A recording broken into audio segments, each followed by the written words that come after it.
Assalamualaikum semuanya, ketemu lagi bersama saya Pauzi. Apa kabar kalian semua? Baik-baik aja kan?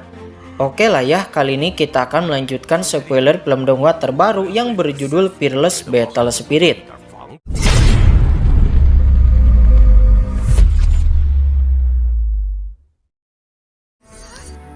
Singkat cerita, mereka telah sampai di tempat buah Spirit Monkey itu berada. Setelah memetik buah itu, segera Nona Shinru memberikan 8 buah Spirit Monkey kepada Kinan. Namun si praktisi pria itu nampak marah. Dia berkata, "Nona Shinru, kenapa kamu memberinya 8 buah Spirit Monkey? Dia tidak melakukan apapun, jadi kenapa dia mendapatkan 8 buah?" Nona Shinru seketika saja memarahi kedua praktisi muda itu dan berkata, "Itu karena Kinan telah menyelamatkan nyawaku. Apakah nyawaku tidak sebanding dengan hanya 8 buah Spirit Monkey?" Dimarahi oleh Nona Shinru, membuat kedua praktisi pria itu tidak berani. Sebelum kemudian, Nona Shinru memberikan 8 buah Spirit Monkey itu kepada Kinan dan berkata, "Saudara Kinan, jangan hiraukan mereka berdua. Masalah ini tergantung padaku." Akhirnya Kinan menerima 8 buah Spirit Monkey tersebut. Akan tetapi di saat itu tanah tiba-tiba bergetar dan kemudian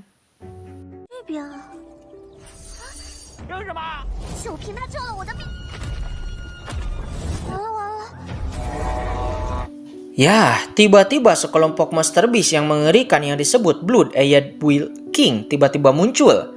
Kelompok Blood-Eyed Bull King itu mengepung Nona Shinru dan yang lainnya. Pemimpin Blood-Eyed Bull King itu berkata, "Manusia, turunkan buah Spirit Monkey itu dan aku akan membiarkan tubuh kalian tetap utuh." Sementara kedua praktisi pria muda itu nampak ketakutan.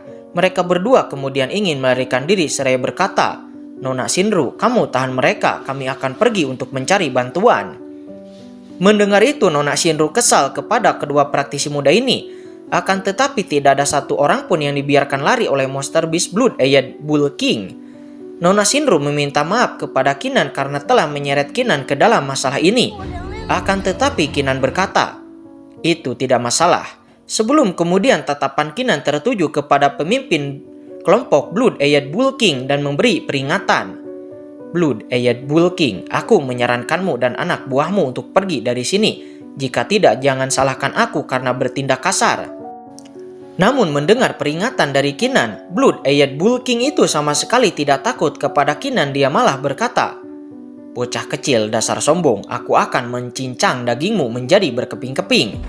Alhasil Kinan yang tidak ingin lagi berbicara omong kosong pun langsung saja melancarkan serangannya kepada Blood-Eyed Bull King itu.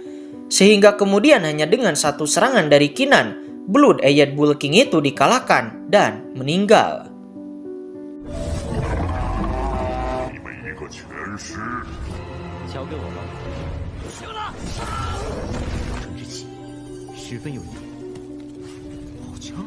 Melihat Blood-Eyed Bull King itu meninggal membuat kedua praktisi muda itu benar-benar terkejut. Mereka berdua sadar betul bahwa Blood-Eyed Bull King itu adalah Monster Beast tingkat 5, Demon Emperor Realm. Bagaimana mungkin dia meninggoy hanya dengan satu pukulan dari Kinan? Alhasil mereka berdua pun menangkupkan tangannya dan meminta maaf atas perlakuan mereka berdua sebelumnya terhadap Kinan. Sementara Nona Shinru memutuskan untuk membawa Kinan segera pergi ke kota Nain menggunakan kapal terbang miliknya.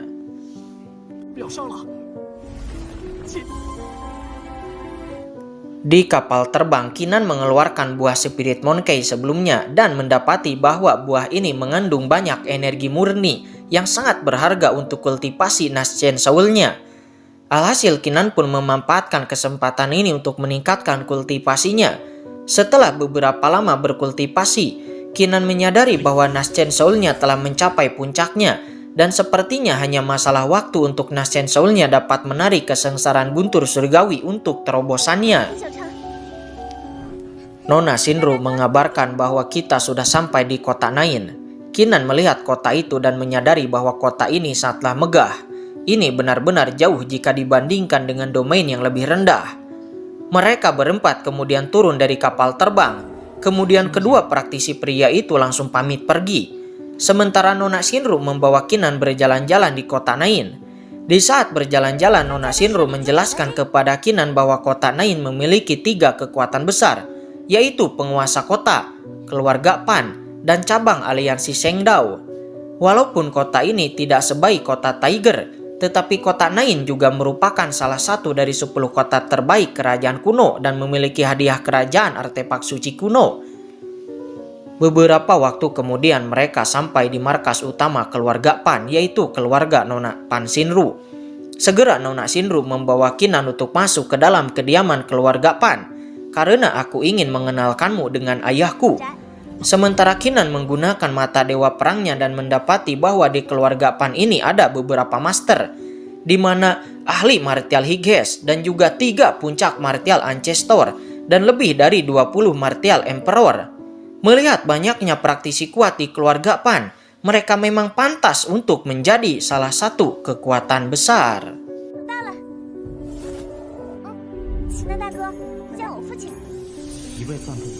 Kemudian Nona Shinru bertemu dengan ayahnya, yaitu patriark keluarga Pan. Nona Shinru berkata, "Ayah, aku kembali." Melihat anaknya, sang ayah nampak senang. Akan tetapi ketika sang ayah melihat Qinan, dirinya langsung menyadari bahwa Qinan ini adalah jenius dari domain yang lebih rendah, yang saat ini sedang dicari-cari oleh keempat kekuatan besar. Dia tahu betul jika ada orang yang melaporkan Qinan kepada keempat kekuatan besar, maka orang itu bisa menjadi murid dari Ancestor Clan dan juga akan menerima 4 hadiah artefak suci. Jika dirinya melaporkan bahwa Qinan ada di sini, maka keluarga Pan-nya akan mendapatkan kembali kejayaannya. Nona Shinru kemudian menjelaskan kepada ayahnya bahwa saudara Qinan datang dari alam yang lebih rendah, dan saudara Qinan telah menyelamatkanku dan juga membantuku untuk mendapatkan buah Spirit Monkey. Kemudian kami juga bertemu dengan Blood Eyed Bull King, dan saudara Qinan mengalahkannya hanya dengan sekali pukulan. Dan oleh karena itu kami bisa kembali dengan selamat ke sini. Mendengar penjelasan dari Nona Shinru membuat sang ayah cukup terkejut. Anak ini memiliki kekuatan yang sangat hebat, karena bahkan bisa mengalahkan Blood Eyed Bull King hanya dengan sekali pukulan. Alhasil sang ayah mengundurkan niatnya untuk sekarang, karena kekuatan Qinan ini di luar imajinasinya. Bahkan mungkin dengan seluruh kekuatan keluarga Pan tidak mungkin untuk bisa mengalahkan Qinan. Kemudian sang ayah memberi Qinan sebuah lencana dan menjelaskan bahwa lencana ini merupakan lencana kehormatan keluarga Pan. Ini sebagai hadiah karena saudara Qinan telah menyelamatkan putriku. Qinan menerima lencana kehormatan itu dan berterima kasih atas kebaikan patriark keluarga Pan. Kemudian patriark keluarga Pan bertanya, apakah saudara Qinan datang ke domain atas untuk menjadi lebih kuat? Qinan menjawab ya. Alhasil patriark keluarga Pan itu menawari Qinan, yang mana keluarga Pan memiliki 2 kuota untuk seleksi Phoenix Camp, dan 1 kuota akan diberikan kepada Qinan. Namun Qinan mengerutkan kening. Apa itu seleksi Phoenix Camp? Sang patriark keluarga Pan langsung menjelaskan bahwa di bawah komando keluarga kerajaan Burning Heaven ada 3 pasukan besar yang bernama Xuanwu Camp, Phoenix Camp, dan White Tiger Camp yang akan membawa martabat kerajaan ke seluruh negeri. Sementara Phoenix Camp itu ada di tingkat 2, dan jika kamu bisa masuk, kamu bukan hanya bisa dibimbing oleh orang-orang kuat dan mendapatkan sumber daya yang cukup, tetapi kamu juga akan mendapatkan anugerah dari kerajaan Burning Heaven. Sementara Nona Shinru berkata, saudara Qinan, jika kamu ingin memasuki Phoenix Camp dengan kekuatanmu itu pasti bukanlah masalah. Qinan lalu bertanya, Tuan Patriark Pan, kapan seleksi ini akan dimulai? Patriark keluarga Pan itu menjawab, 8 hari lagi seleksi akan dimulai. Alhasil Qinan pun memutuskan untuk mengikuti seleksi tersebut. Lalu kemudian patriark keluarga Pan memerintahkan anaknya untuk membawa Qinan berjalan-jalan di tempat-tempat kediaman keluarga Pan. Namun setelah Qinan pergi, terlihat patriark Pan itu memberitahukan keberadaan Qinan kepada kelompok kekuatan yang mengincar Qinan untuk mendapatkan hadiah.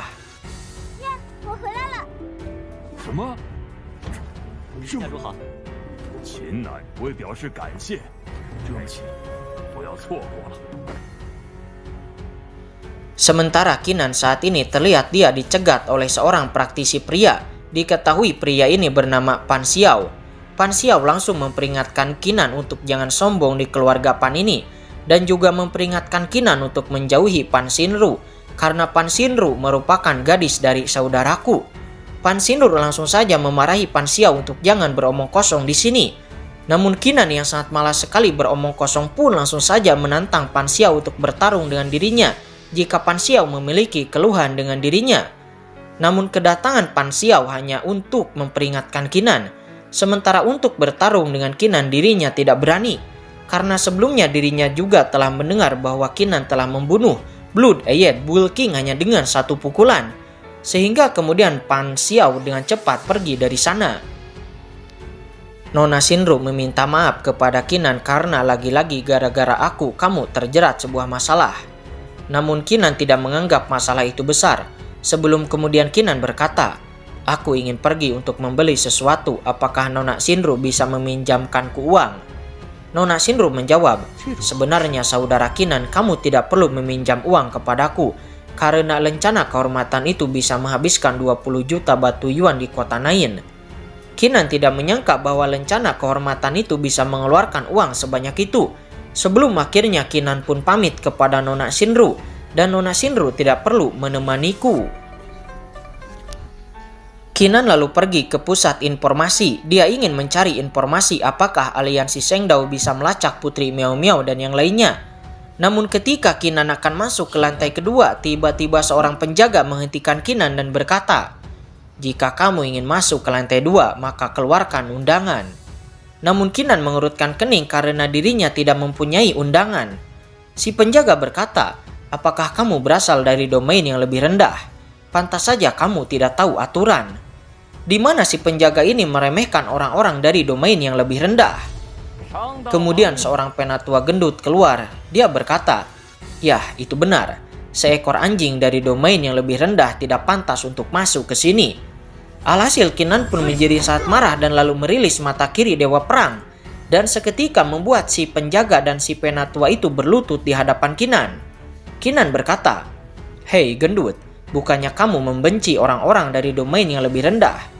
Tapi kenapa kamu berlutut kepada diriku?" Si penatua gendut itu pun meraung, itu pasti kamu yang membuatku tidak bisa mengendalikan tubuhku sendiri dan berlutut kepadamu."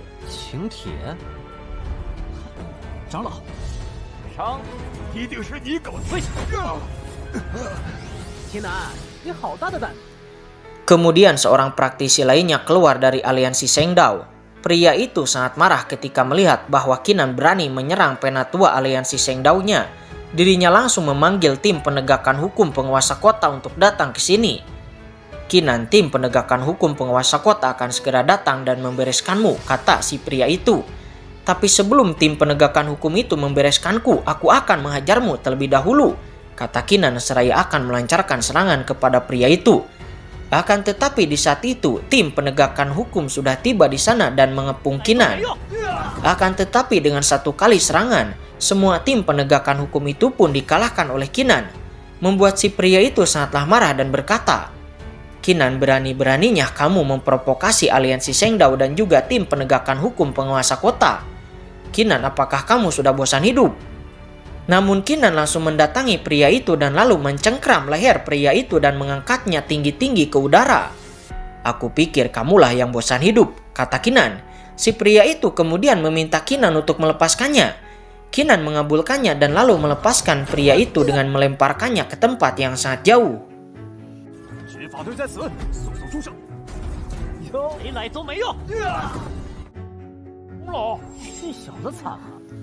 Kemudian seorang praktisi bernama Hong Lao yang merupakan petinggi aliansi Shengdao muncul. Hong Lao berkata, "Perlakuan aliansi Shengdao-ku memang salah. Aku pasti akan memberikan mereka semua pelajaran. Tapi kamu juga melanggar aturan aliansi Shengdao. Jadi kamu harus meminta maaf kepada aliansi Shengdao-ku dan juga membayar kompensasi 100.000 batu yuan kepada aliansi Shengdao." Namun Qinan menolak untuk meminta maaf dan memberikan kompensasi sebesar itu. Tapi kemudian seorang pria lainnya muncul, yang mana pria ini diketahui merupakan pemimpin penguasa kota. Begitu muncul penguasa kota langsung menyadari bahwa anak ini adalah Qinan, yang merupakan orang yang dicari-cari oleh 4 klan besar. Sehingga kemudian petinggi aliansi Shengdao dan penguasa kota menyerang Qinan dan kemudian terjadilah baku hantam.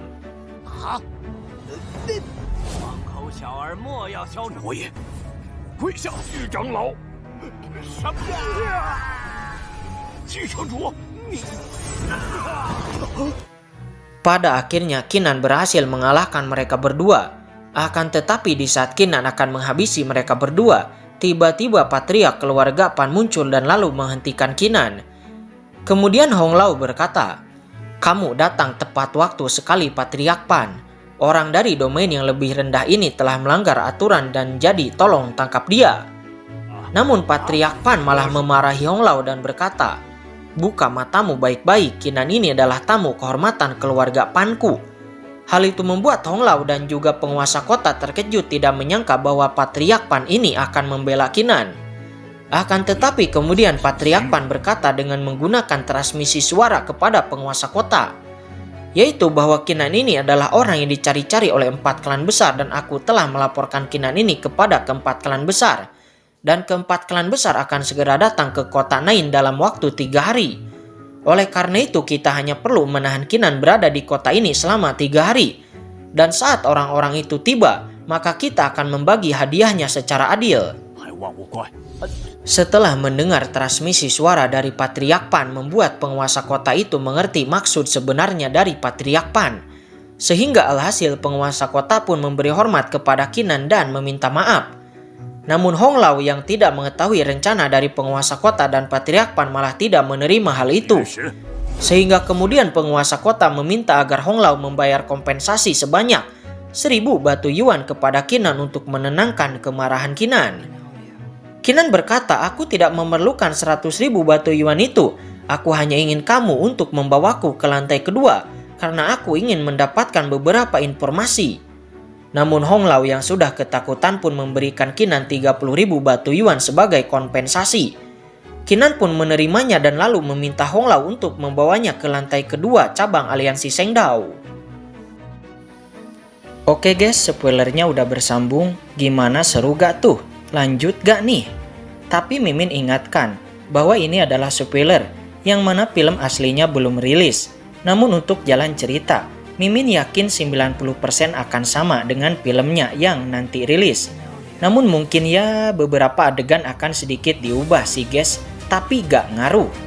Namun untuk kesesuaian episode, sepertinya akan sedikit melenceng karena jalan cerita versi filmnya cukup lambat dibanding spoilernya.